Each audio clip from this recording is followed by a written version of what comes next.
Dr. Mark Sherwood, welcome to the show. Eric, it's good to see you, man. Thanks for having me.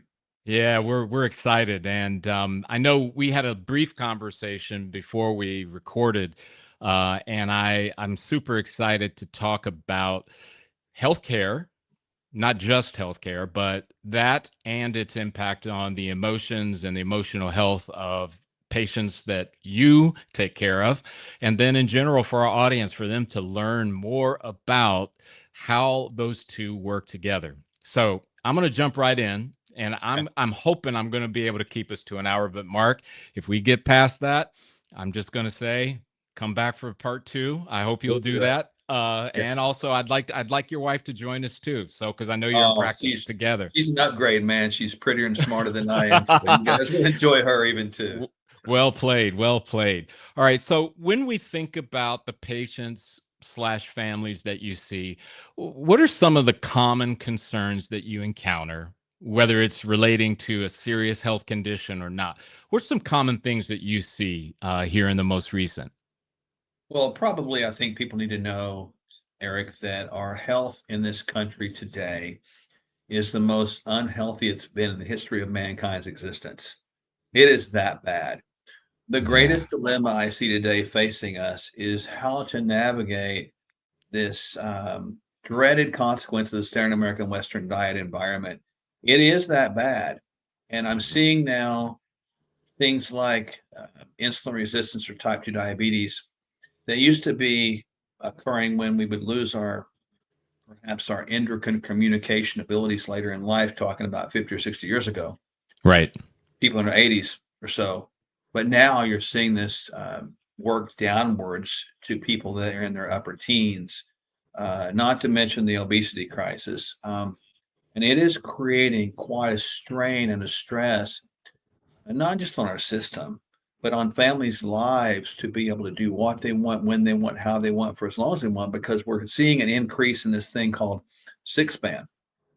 Hmm. So, Mark, I'm curious because when I think about emotional intelligence, which is Yep. the place in which we play, it's all about the impact on our choices. So, how much of this is lifestyle versus sort of, oh my gosh, you've got an autoimmune disease, no one saw it coming? How much of it is lifestyle, meaning managed by our choices in life, if you will? My opinion, Hmm. I would say it's in the mid 90 percentile range. And it sounds like a strong statement, but I really believe this because you can go back and correlate in history when we started getting all this autoimmune diseases, obesities, type 2 diabetes, heart disease, Alzheimer's, dementia, going on and on.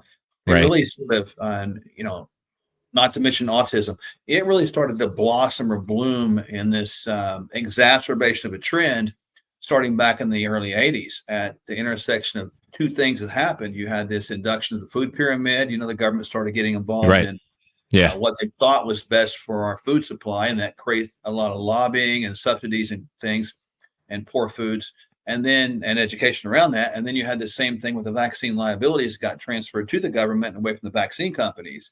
And so you saw this schedule go up and Hmm. from 5 vaccines in a year or two to 20 or something like that. So that was kind of the beginning of the trends that led us to where we are today. And you mentioned emotional things. When people are not functional or not at peace inside, I'm talking Hmm. about physically speaking, I have these dilemmas or these inflammatory conditions we just described. Yep. Emotionally speaking, they're going to struggle because you don't feel well. And I think people use the word feeling to be defined in a physical symptom, but make no mistake, you can't separate the physical and emotional. It's the same thing. And if you don't feel well, it doesn't make you happy.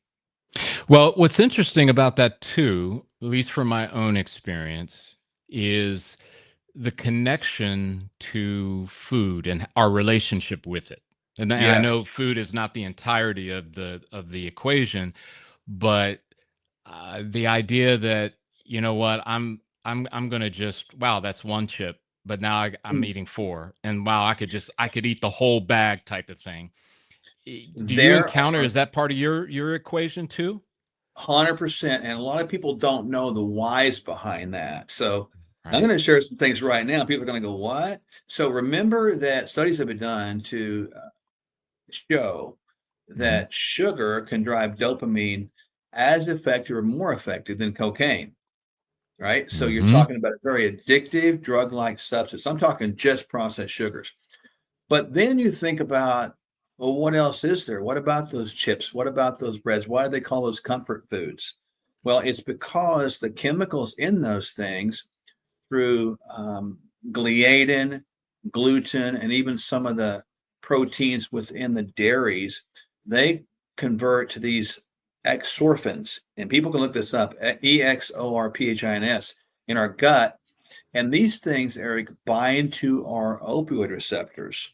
So when you Mm. take something that has sugar chemicals and these bread and grain chemicals, and you put that together, it's almost like in ingesting cocaine, perhaps a cross between heroin and fentanyl, and having it at your disposal wherever you go. You go to the restaurant, and they give it to you for free. And so it's really a problem, and it becomes not just a thing that we just don't have enough willpower. Well, This that's is interesting, addictive. Mark. Yeah. What you just said there about willpower, and I'll confess my guilt to sometimes, and my wife is who enlightened me here. Mhm. I would think like, or I would make this statement like, well, they just need to have willpower to stop. And You then she can't. goes, well, that's what she says to me, Yeah. right? She says, Eric, this stuff is it's blocking their willpower, It right? is a drug. It is a Yeah. drug. And our government, not, I love my country. Don't get me wrong. I'm not saying this to be disparaging, Yeah. but the subsidization of the foods that make us sick and addicted is like a drug dealer. That's exactly what it is because it gets you stuck in the system and it will take everything you got, just like drugs do. It'll take your life away. It'll take your finances away. It'll take your freedom away. And I'm gonna sort of connect that to what my wife was telling me in this setting. She said that's maybe one of the reasons why the food companies are not happy about the GLP-1s because it has 100%. the ability of sort of neutralizing some of that effect. Is that ring true for you? Yes. Now we have used a lot of the GLP-1 agonists, such as a compounded semaglutide, Mhm. tirzepatide, retatrutide, all those things we've used. And now we don't use them. I will qualify this with trying to lose weight, Right. although people do lose fat tissue, but we teach them to change body composition and teach them to use these things like maybe training wheels on a bike to learn how to really get lifestyle right again, learn how to Mhm. ride the bike of life. Um, Yes. Having said that, we have had terrific success with those, with microdosing on an individualized, personalized note. I've used them Mhm. myself. We've actually used those things with experimentation towards more longevity mechanisms.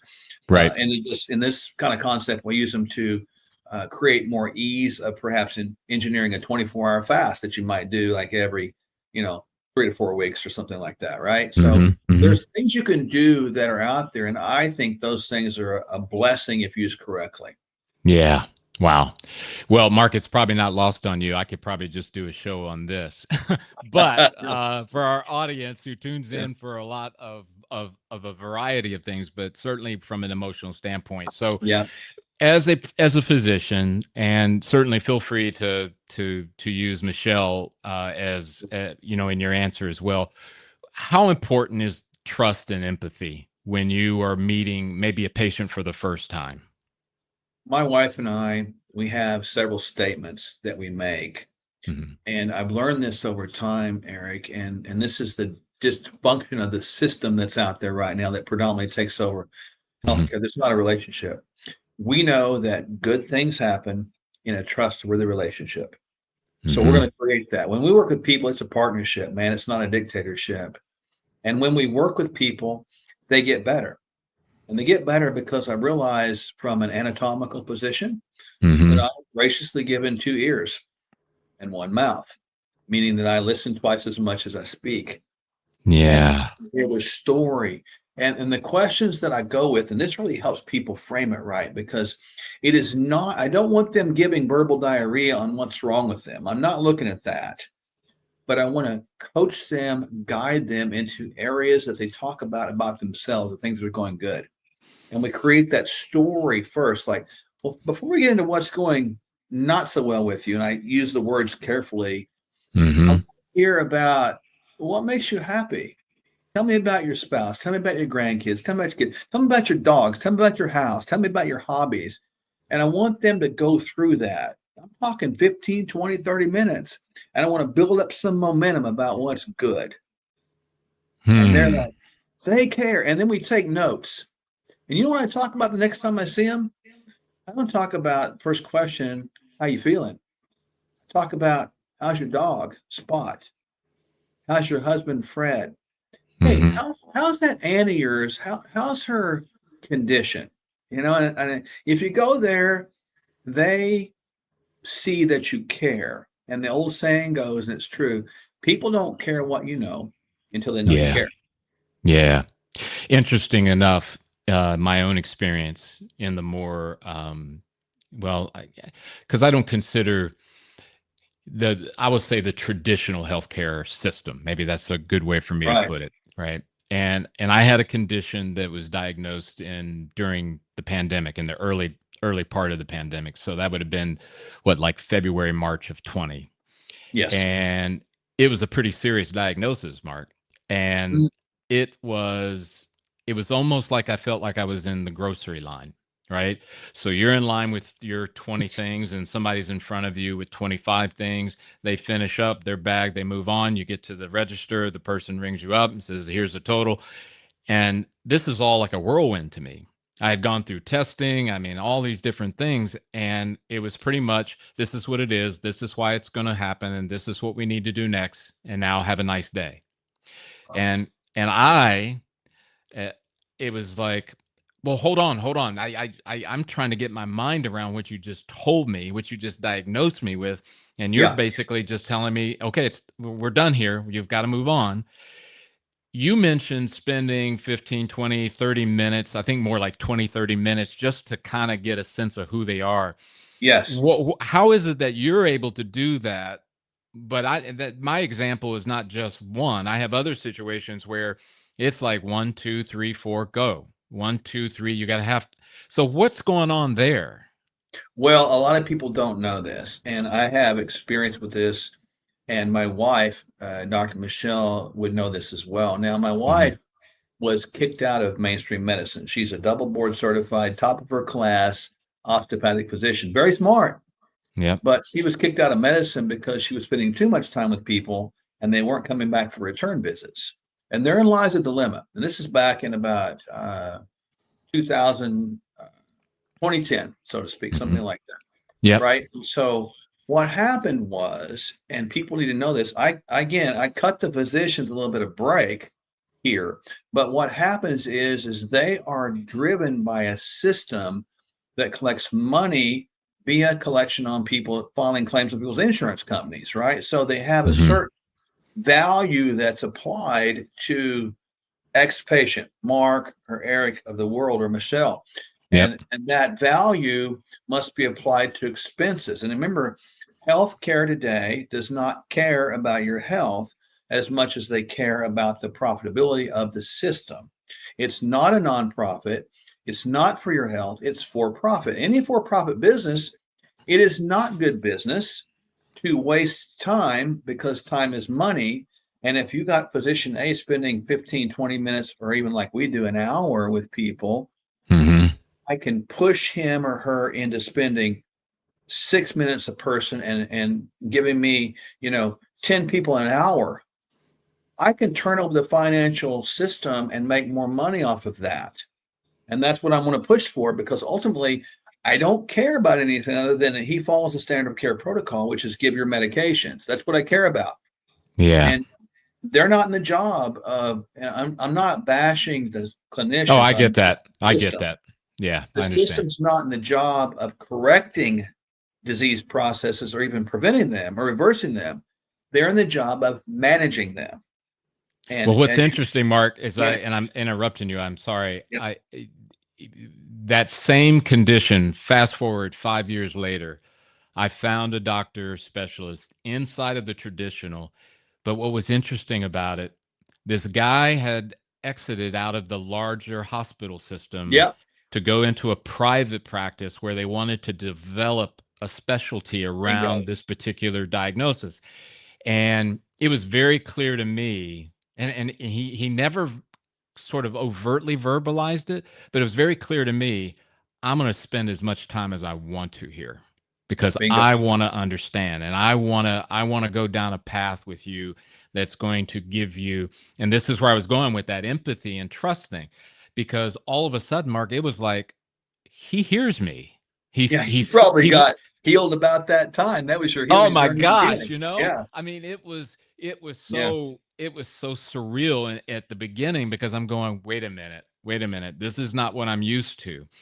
And I get, and to your point, I have empathy for doctors who are Yeah. inside of this system and basically are employees who They are are. basically mandated to do it. But here's what I'm thinking.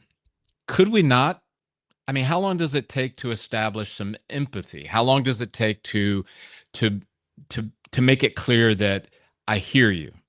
I hear your concern. And Yeah. again, I'm not Dr. Eric Pennington. I'm the patient, right? Is it that hard though? I think it depends on the you can't hide compassion. You Right. can try to fake it, but you can't hide it because you Mm, you feel it. It's something that you sense and you feel. If somebody looks you in the eye and says, "You know what, Eric, I care about you," or "I love you," or "I am here for you. I'm not going anywhere. We're in this together." mhm, Those phrases really stick and they mean something. And right. my job, my wife's job, and it's our position and purpose and calling is to ensure that every person, including right now, I mean, I'm on a podcast with Eric Pennington. I Hmm. need to be able to think about communication to you and even the audience members that may be watching Yep. that genuinely care because people sense and know sincerity. So I think it's something that you're called to do, but I think it probably can get trained out of you too, I suppose. You just get beat down enough, you just are taught Mm, not to care, yeah. because you can't care. I can't care about you. I don't have time to care. And Yeah. I Yeah. think you have to get out of the system and get into your own system, a private system, as you mentioned, or maybe like my wife and I are completely independent of the systems. Hmm. Um, and but here's the thing with this, and if there's clinicians out here listening, I mean, I think this is important, Yep. is you can do this and you have to believe that money and provision will follow truth and compassion. And I think that's a great business principle there. And when you do your business in truth and compassion and care for people, well, they're going to notice a difference. They're going to refer their whole family to you. And so I think those are kind of key things. But to answer your question, how do you know if someone's caring? I think you just got to know it. You Yeah, know, I'd agree it. with that because I mean, I could just say from my own experience, I could tell the difference between the treatment and the interactions I had in 2020 versus in 2025 with this other specialist. Yes. Um, what's interesting to me when we were meeting to talk about the podcast a few weeks ago, you mentioned about, and I don't know if these were the exact words you used, but it was creating an alternative system. Yeah. And that really stuck with me because there's two things that go through my mind. There's maybe an audience member out there that says, hey, look, I know about private doctors who have their own system and blah blah blah, Eric, I can't afford, I need them to be covered by insurance and so forth and so on. And today I'm not going to get into, well, the why does it work that way versus another, but can you talk a bit about what you and your wife are trying or are creating as an alternative system of healthcare? Well, it's not just an alternative system of healthcare, it's an alternative way of thinking. You Okay. know, Okay, I look at great. that like this, when you look at we carry insurance. Okay. Hmm. I carry insurance because for catastrophic occurrences, and we have a business, we have employees, and we have to carry insurance for them, right? Yep. So, and we contribute to that. So I don't that's that concept. Yep. But what about this? What about the mindset that says, I'm going to pay my premiums as a security so I can have the comfort to know that if something happens, at least I've got a fallback? Right. Versus, I want to pay my premiums and I want to make sure to use my deductible because I was told my deductible, once you covered that deductible, they're going to pay for more. But what about this? What about trying to keep your deductible in your pocket as much as possible to let that money grow for you, and then use some of that money that's in your pocket for primary health, like I'm talking about. So Hmm. you're investing in your health so that you can invest in your future. And then maybe you don't have to carve into those deductibles every year after all. So I'm Yeah. talking about a money saving process. And then most health care companies have HSA or FSA Hmm. accounts, Hmm. health spending or Yep. flexibility. Use those Yeah. because this system would cover those because it's still giving you the buzzwords of what you need for your health. And so we want people to begin to understand that the mass utilization of health insurance, just for every little thing that you do, Hmm. is we've been taught to utilize a system, and some would say it's abuse of a system, but I think it's abuse of the human because they've Yeah. taught us to use a system. I got a little cough, so I'm going to go to the doctor. I got a little temperature. I'm going to go to the minor ER because it's 8 o'clock and the doctor's closed. And we've been taught to gravitate towards medicine, and it's got us away from common sense. I'm not about negative on medicine. I'm just thinking there's got to be a different way to address this because we're so darned unhealthy as a society, and that system, by its own statistical analyses, is not Yeah. successful. Well, it's interesting too the way you're putting it, Mark, because I think about, I'm going back to originally we were talking about lifestyle, right? Yep. And as much as it would be easy to lay all of the problems at the foot of the healthcare system, a la insurance Yep. companies, hospital systems, we all have to take some responsibility in this too. And Yep. that goes with, okay, am I, and in our world, we kind of call them the four pillars. There's your spiritual health, there's your physical health, your mental health, emotional health. And Yep. the way we view it is you have to care for those with intentionality and with great energy, right? So, what Yes. that means when I think about my physical health, that's okay, am I exercising? Am I doing the things that my body needs on a daily basis to keep things moving as best they can? Am I in my nutrition? Am I intentional about what I'm choosing to put into my body, right? And those things along with the other pillars, right, are what adds to increasing the chances that when I do have that little cough, I don't need to call Mark and say, Mark, I need to get in because I got a little cough. I'm going to Yeah. be more prone to probably go at it. Well, hold on. Maybe I have an aura ring like I have on my Yeah. finger here, right? And yes, I'm in your tribe. So maybe I'm going to pay attention to what is the aura ring picking up.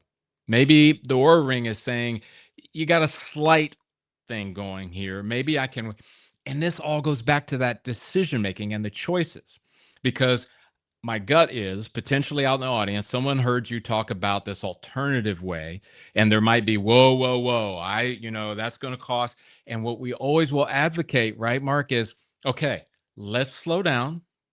You're feeling apprehensive. Let apprehension give its message to you. Let your Give yourself time for your brain, the prefrontal, to kick in. That Yes. maybe we should be curious what Mark just said. Maybe I should listen more. Yep. Maybe I should reach out to him because his information is in the show notes to learn more about. And I feel very confident that's what our audience is all about. They know about this process of emotional intelligence and using it to our advantage. So as I say that, right? Obviously, there's more than one way to participate in your healthcare. Yes.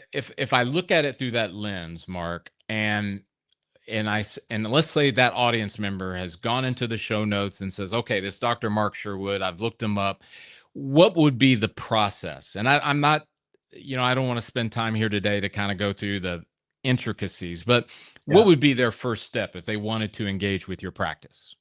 Well, we really approach things kind of uniquely. So, first thing they do is we have a free webinar the second Tuesday of every month, and Ah, it's at very good. 6:30 Yep. p.m. So Yep. I don't want people paying us one dime Hmm. until they can hear us talk about what we do. And in the webinar, in the chat bar, post seminar, we Yeah. actually let them ask questions. And so at that point, they can schedule an appointment if they want to. Hmm. But nonetheless, I hope they're in a better place than they Yeah. left when they joined the webinar. But Yep. ultimately, that's what we've done. And so, when people talk about investing in something, I look at it like this. If and go back to the deductible kind of concept. If your Hmm. deductible, of course, people need to know their premiums are going up and their Yep. deductibles are going up every year, and then the broker will come back to you and say, "Hey, I've got a deal for you. We can make your premiums go down, but your deductible is going to go higher." Right? So it's Hmm. kind of a game, but over the last several years, they're both going to go up, right? And so I look at it like this: if my deductible is $10,000, Yep. and I know that I might get some things paid for after $10,000 is paid out of my pocket. Hmm. What if I decided just one day on a whim that if I invested $5,000 in my health, Right. maybe I would save $5,000 this year, and maybe I would save $8,000 next year. Yep. So I've got myself a net profit of $13,000 in my pocket that stayed in my bank account where I could spend on my family, taking them on vacation or Hmm. whatever. So I think there's just a different way to look at that.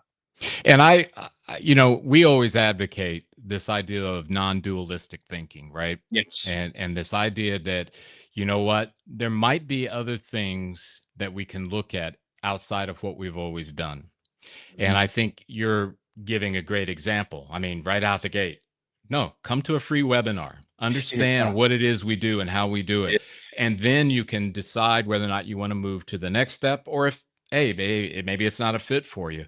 And here's where I want to go, Mark. It's been a little bit back to those four pillars as I described them, the Yeah. spiritual, emotional, mental, and physical.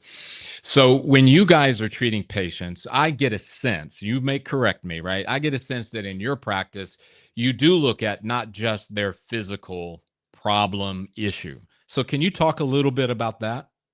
Yeah. Your sensor is on point. So let me just kind of clarify this. No, we look at all the following. I look at nutrition, sleep, stress management, movement. I call Hmm. those the four things that you have some level of control over, and we help you with those. Then we Right. look at genetics, hormones, peptides, and supplements, the things you wouldn't necessarily know, but we're going to teach you those. And then Hmm. that would classify it as the physical and probably somewhat intellectual, Hmm. right? Yep. And then we look at emotions and spiritual health around that and enter through that because I realize that, we live in this body with emotions and we have a mind, but we are a spirit being, and I Hmm. realize that you cannot separate those things. Now, in my world, and I don't mind saying this, I am a Christian man. Now, that's what I believe. Now, that doesn't mean somebody else has got to believe that. But Great. I really understand that the concept of spirituality and emotions have to get into the discussion of health because it's like you cannot separate those. And again, how Hmm. does it work in America? You go down the street to your church for spiritual health, you go to your counselor for emotional health, you go to the school for educational health, and you go to the Hmm. gym for your physical health. Right. Well, we've got those things on every corner, and it's not working. So with every human being, I think it's a mandate in our world. We have to sort of love them, teach them, direct them in all aspects of their experience of being a human. Yeah. And I think about it, in our world, we have an assessment. It's called it's an acronym, SEQ. It's spiritual emotional intelligence, and it measures along those lines. But many times people will go, okay, I don't go to church, and I'm not sure if I believe in God, so I'm not spiritual." And Yeah, we try to tell them, look, this is not about religion. that's right. This spiritual thing that we work on has to do with what makes you one of one. that unique individual, that Yes. uniqueness, right? Love that. And you can use the report and the assessment if you have a relationship with God and you want that to enhance it, to make it better. That's what I've done, right? But it's again sort of to what you said. We don't dictate that, and I No. think if more people would understand that by being open, we may find some pathways that are going to improve the health in those various areas. And to your point, Mark, they all are connected. I don't They know of anybody who is physically just a specimen, but yet they're emotionally a wreck. Could it possibly be? I guess it could, but my thing is that as a human being, we're this whole, right? Yeah. So when we think about that, and we look at our society, that basically my view is that we've kind of misrepresented what this means to be healthy. um if you had your magic wand, and this is kind of off of the beaten path, right, and I'm going to use just the, sort of the imagery of a magic wand, what would be one thing you would want people to know out there about these four areas, or about our health in general, that might sort of demystify or lower the barrier, if you will? I'd want them to, there's kind of two things that I would say to that answer. I'd want them to understand that they have a choice. And Hmm. to get the choice, they have to have the education around those choices. So if I were to wave my magic wand, it would be that our country would have in their educational systems, from our government, from healthcare systems, talking about, you can't, I don't, this may sound crazy, but I don't want to take away McDonald's from people's choices. I don't eat there, but we live in a freedom place. It's not about taking away choices. It's about enhancing people's choices and encouraging people and educating them around those choices. That's the beauty of our country, right? Yeah, It's yeah. freedom. And so it doesn't really matter what you believe. It matters that you have the freedom to choose what you believe. And I think if I had my, dream world, that's what it would be. And we would freely educate people, given this idea of informed consent, with what they do in life. You can walk in front of a bus if you want to, but you don't have to. You can go down here to see the clinician to cough if you want to, but you don't Mm. have to. So, as you mentioned, moving forward from the panic mode, which we're driven, kind of that old historical old brain, we need to Yep. move more towards the idea of this rational, reasonable, well thought out uh, process of making better decisions. And right now, it's kind of challenging because the we do have a lot of information, but it's hard to sift through that and find out what is accurate and what's not.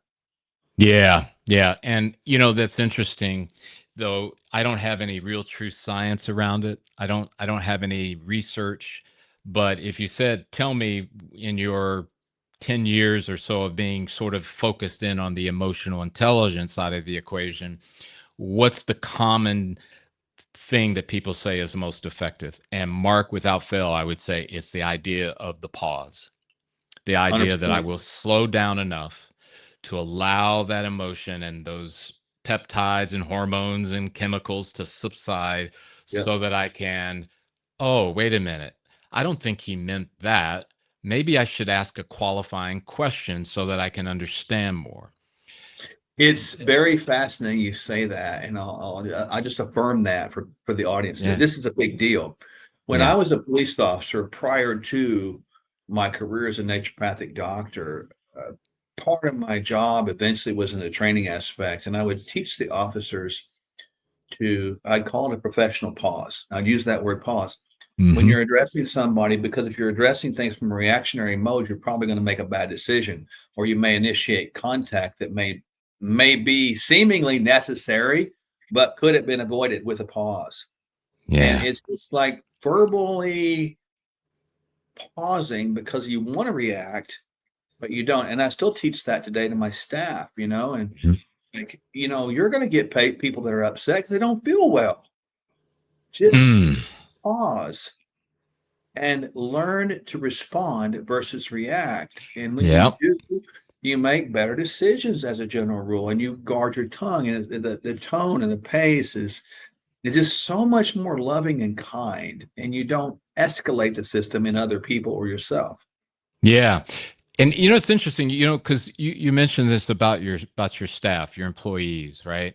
You Yep. encounter all types of people, right, who are coming in who are not well, potentially, right?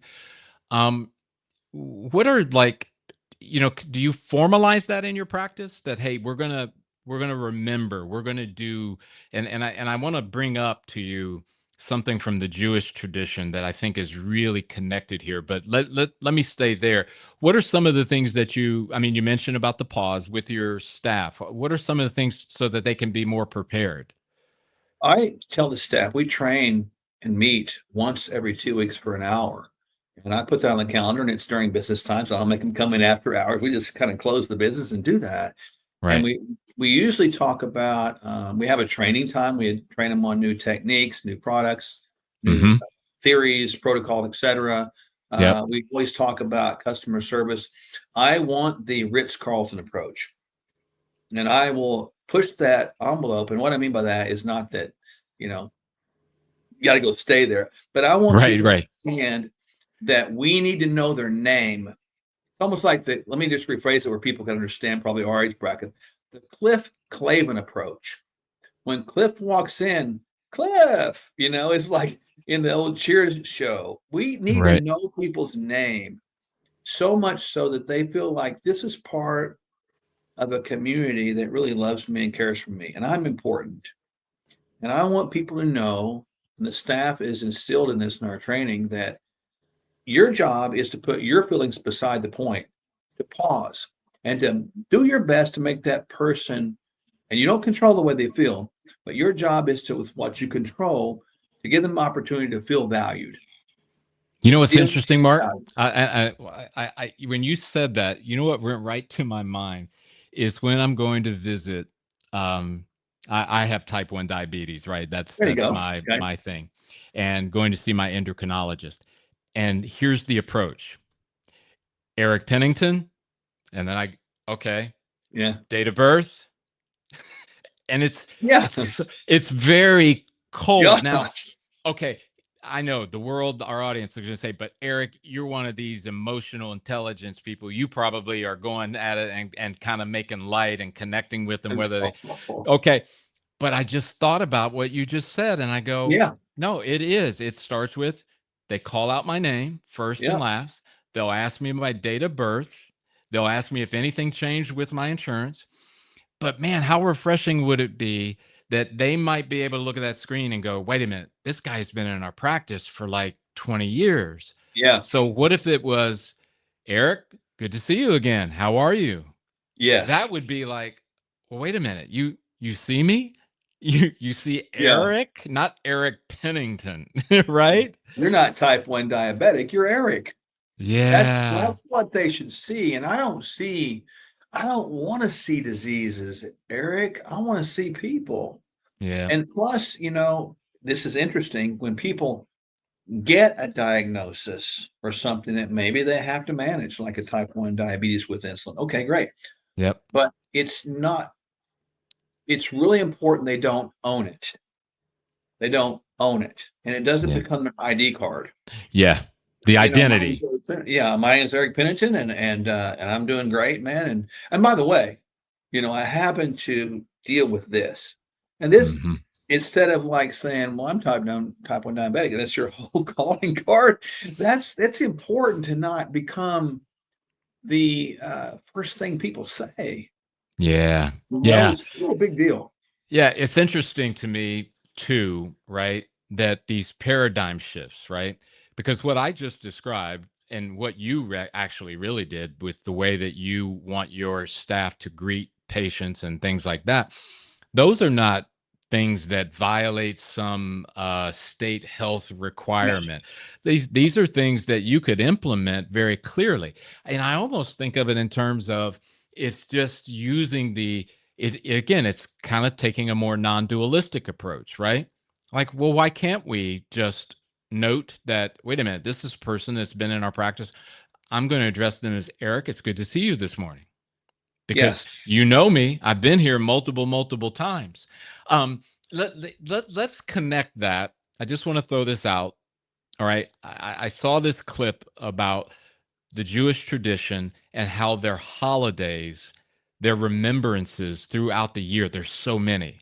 yes, And as I was watching it, I'm going, okay, yeah, I'm familiar with Rosh Hashanah. Yep, I'm familiar with Passover and let's see, the menorah. Okay, I'm tracking, but this person that was in this video saying they do this because they don't want the culture to forget. And I get it. In America, we have July 4th, Independence Day. We might have Memorial Day. But sometimes I wonder, Mark, have we lost the remembrance of who a human being is that's walking through your doors, that's coming into your practice? Do you see where I'm going with that? I do. And I sadly believe that we have as a whole. We become Mhm. so sterile, so non-communicative. And I'm not knocking social media and, the Yeah. device we carry around and all this, but Yep. we spend more time text messaging today than we do just saying hello. And Yeah. Eric, how are you? It's just more than a cliche thing. It's just I want to move on. Because if somebody answers the question, "How are you?" and starts answering it, people are like, "Oh my God, I want to leave. I don't wish I hadn't asked that question." You know, Yeah. Yeah. so we've got to get back to that. I think we've lost a lot of that, and our communication is important, and the value of human beings. I think that clearly shows in the angst of our society right now. It's like, look, we live in a world, man, and like even in my world, not everybody agrees with what I think or what I say. And I'm Right. cool with that. I love that. And if we can have Right. a dialogue about it, you know what? I can learn stuff. And I Yep. think that's just awesome. And but we need to get back to that and I appreciate the Jewish culture because you go deep into that, you used to talk about putting the scriptures, on them and on their forehead and that kind of stuff Right. as well. Right. Yeah. Because they don't want the generation to forget certain Yeah. things. Man, I tell you what, Mark, it Big deal. gives me chills to think about that and this idea that maybe there is a connection with the way that our health, the state of the health of the United Yeah. States is so bad because last time that I read and heard, we're spending a whole lot more money than the rest of the world on it, but our Yes. results are dismal. Terrible. We are Yeah. at the top of the food chain regarding per capita, per expenditure, per year, per family on this thing we call healthcare. But you go to Yeah. the same comparison of the industrialized nations, we're either one or two from the bottom. And that's not okay. We have some brilliant minds here. We have some brilliant technologies, and our trauma care is probably near the top in the world. Yep. That's what we should be using. We should really get to the point where normal care, I mean, we've talked about what kind of I do, and my wife, Dr. Michelle, does is like Yep. alternative care. I don't look at it like that. I look at it like we're primary care. This is primarily caring about people Oh, enough to keep them out of that system, absolutely. And, Yeah, and um, I'm so glad that you alternative is the course other, corrected that because Yeah, it is not alternative. It is no. primary. Yeah. And they're over there, they're still practicing. I don't practice, man. I do. So it's like, Yeah. they're trying medication on you, but this is just a little tidbit people might find fascinating. Did you Mhm. know there's genetic tests that you can run to see if drugs metabolize and would work for you or not work for you? It would You know make what? sense that every human being should do that, but we don't. But you know what's interesting about that, Mark? And my my wife, she's pleased. I know where you're going. You're going to talk about personalized medicine, and Oh, that there you is go, man. right because it's like I would say to her, it's like, but we have the technology, we Yes, have the ability to know because okay, just to use this as one example, and I'm not for our audience, I'm not saying that there would be this revolutionary change if we personalize this particular area. But right. our audience knows type 1 diabetes. I take Yes, insulin, right? And there's a certain brand of insulin that I take. You can't tell me that there isn't technology out there that would be able to tell me, hey, Eric, That's great that you've been taking that particular insulin for the last whatever number of years. But based on your DNA and genetic background, this type of insulin would be much more effective for you. It may not be that way for Mark and Michelle and Right. Eileen and Brett, but for you, because of your makeup. And I'm thinking, well, why would we not? Why would we not want to know? And I know I could probably say, Mark, yeah, I know we got to factor in insurance companies, profitability, Wall Street, and all of those things, right? But if we are truly in the business of making our health better, it would seem to me that's the place to go. And it seems to me as well, and you can correct me, I think in your practice, you are going to look at things like the genetic background, right? We do. Every Yeah. person. I look at it like I don't look at genes are bad. Now, like the lean back today on conventional, as we Right. have termed it, Yep. conventional slash alternative, Yeah. they will blame things on genes.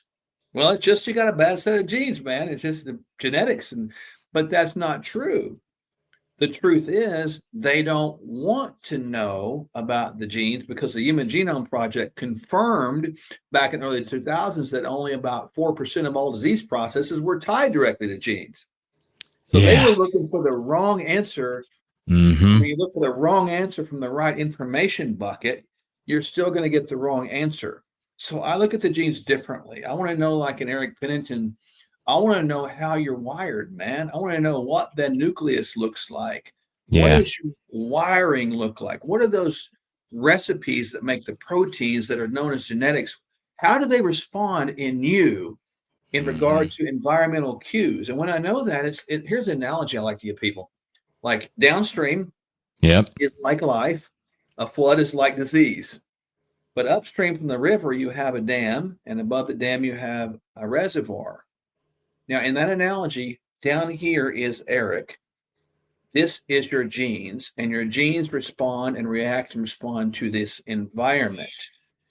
So it's Yeah. not the genes that are the problem, it's the environment's the problem. But if you knew how to manifest change up here, you could predictably correct the flow down here. And so when I look at genes, I think it's just, to me, it's the wonder that just blows my mind. And the more I know, the Yeah. more I know I don't know. And so I'm Yeah. always trying to learn stuff, man, you That's know? interesting, Mark, because this gives me an opportunity to pivot a little bit back into the emotion state of patients when they come in Yes. with a problem. I think, uh, and I have a heart for it because I've watched my wife navigate this. So when Mhm. you think about, and I'm going to just use loose terms because I'm not a physician. When I think about premenopause, Yeah. menopause, and I'm going to just call it postmenopause, right? There's these things that are happening from a hormone perspective. Yes. And though I know just enough to be dangerous based on what I've observed with my wife, um, I feel like there's so many women out there who are going into that physician's office and are being told things like, it's just in your head. And that's you just, you might want to think about maybe going to see a psychologist about this. And my wife heard some of that. Now, I'm blessed that I have a wife that is a fighter.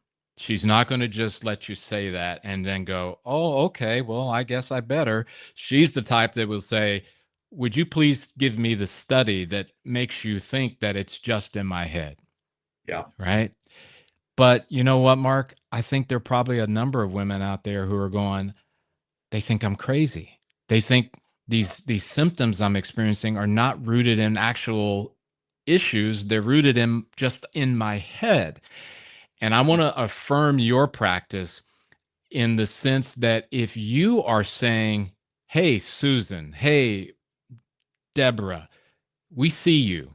I tell me more about you. Tell me more about your family." I Yeah. got to believe these women are probably going, "For the first time I have someone that's taking me seriously." So that's all to lead up to the connection to the emotions of the patient and listening, right? So that Yes. role.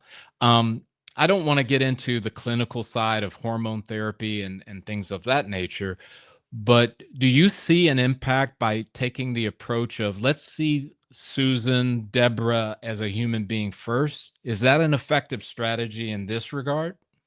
That's the only strategy that means anything with me because, as you mentioned, ladies do struggle, and I've watched many, Eric, and there's ladies listening right now, I'm certain. I've watched many experience this thing like it's in your head, or even more dreaded, just get over it.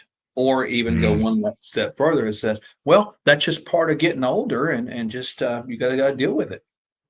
oh my None of them gosh, are yeah. true. And it breaks my heart because there are things you can do. And I know we're not getting into the clinical aspect, but know that when we get to that place in life, as ladies and even men to a certain respect, Right. um, when we don't have good chemistry, we don't have good presence of things in our bodies that are normally there. Our bodies struggle, our mind struggles, and then hence we struggle. Why don't I feel well? Why am I thinking this thing? Why am I wanting to tear everybody's head off? Why am Mhm. I there? Yeah. You know, why Yeah. am I so depressed? Why am I gaining weight? You know, all this stuff. And there's a lot of answers out there. And I see it, and my wife sees it. We see it every single day. And I go back to this. I wear a bracelet here. I don't know if you can see it, but Yeah. it Yeah. says hope dealer.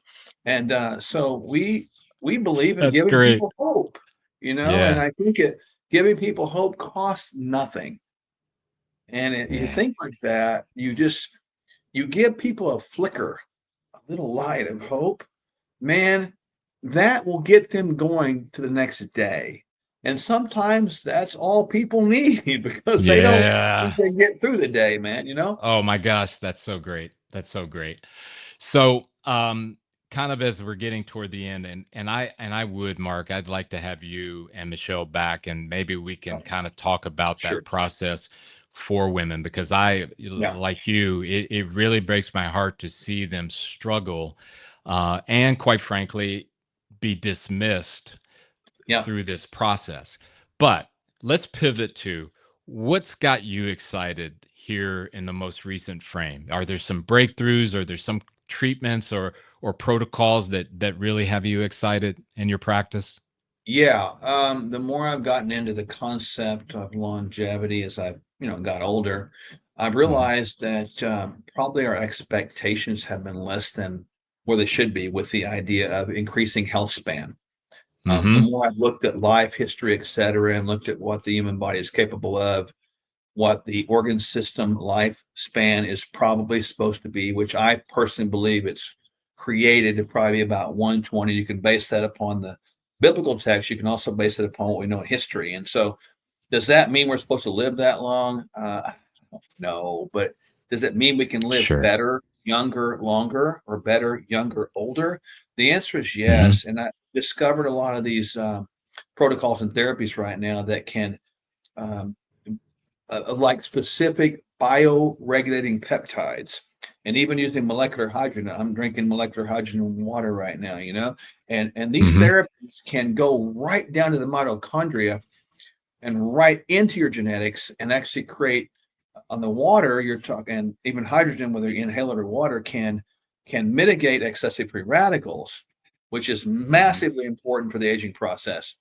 And then the bioregulating peptides can bind to DNA and create epigenetic response, which is Mhm. crazy cool. You can actually see a more younger environment, which we can test now as far as what we know with our immune system, our brain, our heart, our blood vessels. And it's fascinating on what I'm seeing right now. And I think we're just on the tip, I mean, really super tip edge. And it's kind of a vision that I have to give people more hope for a longer period of time in life. And I think that from the emotional standpoint, takes down the angst and anxiety that is, and it replaces it with something else that's more beneficial. It's I heard this quote and it's attributed to Satchel Paige, I believe. Mm, And it goes, "How old would you be if you didn't know how old you are?" love that. I Love reference that. that back so often because I'm of an age where my friends, my community, they're talking about slowing down, stopping.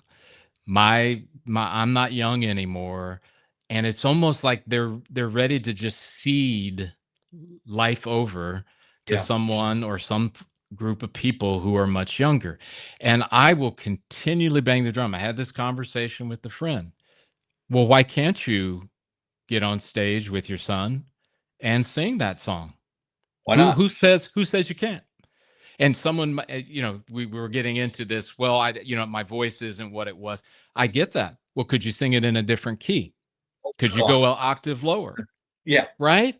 And I think this longevity thing, to your point, if we could maybe shift the mindset that exactly, and I joke with friends, I said, I'm taking the Caleb approach. Some of the You best betcha. work he did was when he was north of 80. And if he could Come do on. He that, wanted to climb a mountain and go fight people. I don't know, man. right.